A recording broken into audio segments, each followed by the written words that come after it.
Hi, how's it going? A long time ago, I made a video. We're not going to talk about how long it has been, but I made this video, about books that just have the same vibe, the same feel as Disney princesses. And that was part one. This is part two. I've put off part two for so long because there are a few princesses that I can't find the right book for, of the books that I've read. I just can't find the right feel, the right vibe, And so I've been putting this off, and I just decided today that I'm gonna let you decide, or let you give me options of books for the princesses that I can't decide on, and I will tell you the ones that I have decided on, okay? There are two princesses that I still just can't find the right book for, and those princesses are Aurora from Sleeping Beauty and Jasmine. I'm particularly bummed about Jasmine because Aladdin was my favorite Disney movie as a kid. I love that movie so much, but I just can't find something that's quite the right feel, the right vibe. If you like any one of these princesses and you have found a book that just fits the vibe, fits that princess's spirit or personality, please share that book down in the comments down below. I want to know. And I need to add more books to my TBR, so go ahead, let me know. First, Ariel. The book that I've paired with Ariel is Tress of the Emerald Sea. For one thing, this book takes place at sea, so there's that sea element. And then also Tress and Ariel, I feel are just both very idealistic, optimistic. I don't want to say naive characters, but just optimistic, very idealistic. Both of their stories kind of start because they fall in love, They fall in love. In Tress of the Emerald Sea, she is in love with her best friend who then gets lost at sea. And so she has to go on this adventure to go find him. And I love it. I love her. Yeah. And they go on adventures and they grow, and both of these characters grow and become bigger than themselves, and they are very caring and kind people and hopeful, and like I said before, so Tress of the Emerald Sea is my recommendation for Ariel. Next, for Elsa, I am going to recommend that you read Forbidden Sea. Now, this is a book that I read quite a bit as a teenager.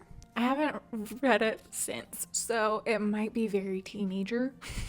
It's YA. It's a fairy tale feeling thing. It's not a fairy tale retelling, but it does take place on this island. There's this girl who's being called to by a mermaid. There's some lore on this island. 100 years ago, a mermaid came and called on the young daughter of the governor of the island, and the girl was never seen ever again. And so we have this girl, her name is Adrienne, and she starts hearing the call of this mermaid, and she's like, oh no, I'm gonna die. And I don't want to die. She lives with her younger sister, her mom, and she's trying to take care of her younger sister and mom. And you might be asking, Hannah, why are you recommending this book for Elsa? It's about a mermaid. Wouldn't it work better for Ariel? Here's why I recommend it for Elsa. Adrienne and Elsa are both the oldest sister. They have little sisters who are very naive, very dependent on them. The way she takes care of her younger sister and their mother gives me very Elsa vibes. She also is, because of all of this pressure, because she's trying to take care of her family, she has a lot of feelings. She's feeling a lot of pressure, a lot of stress, a lot of overwhelm, because a teenager shouldn't be doing that. And she's feeling a lot of grief because her father recently died. And so there's just a lot of these feelings too that she's concealing and not feeling, just like Elsa. That is why I think these two, why Elsa and this book work. If you like Elsa and you felt any of those feelings yourself, check out this book. You might relate to Adrienne. Anna, the hopeful, maybe a little bit naive Anna. For Anna, I am pairing her with the book Inkheart, because the main character in Inkheart is a young girl named Meg. She is very hopeful. She's young and she's hopeful, just like Anna. She has to go on this journey, this adventure to save her father, similar to how Anna has to go on this adventure to rescue her sister. And they both have big imaginations and believe in magic, which I think is a key part of their personalities as well. And so I think Anna and Meg have a lot in common. So, Inkheart, Anna. For Tiana, I'm going to pair Tiana with An Ember in the Ashes, that series, particularly the character Laia, because of these two characters' determination. Tiana is determined to live her dream, right? To start a restaurant. And she is so determined to do that, that, you know, it might take her a minute to realize that she's also falling in love, right? Laia from An Ember in the Ashes is similarly determined. In the beginning of the first book, she is separated from her brother, who is her only living family, and so she is determined to find him. She's determined to break him out of prison. She faces a lot of challenges, but she's not letting anything stop her, and so just that like fierce determination, that focus, that like deep, strong focus that both of these characters have, I feel like tie these two stories together. For Pocahontas, this is a little bit of a stretch. I'm going to pair Pocahontas with Emily Wilde, because Emily Wilde is a professor and she researches fairies. Her knowledge is so deep on fairies, and she's very wise about the things that she encounters. So when she encounters new challenges as she's researching fairies, and she's going on these like field trips and stuff to research more, she is very wise about how she faces these challenges, and I think that is similar to the wisdom that Pocahontas has.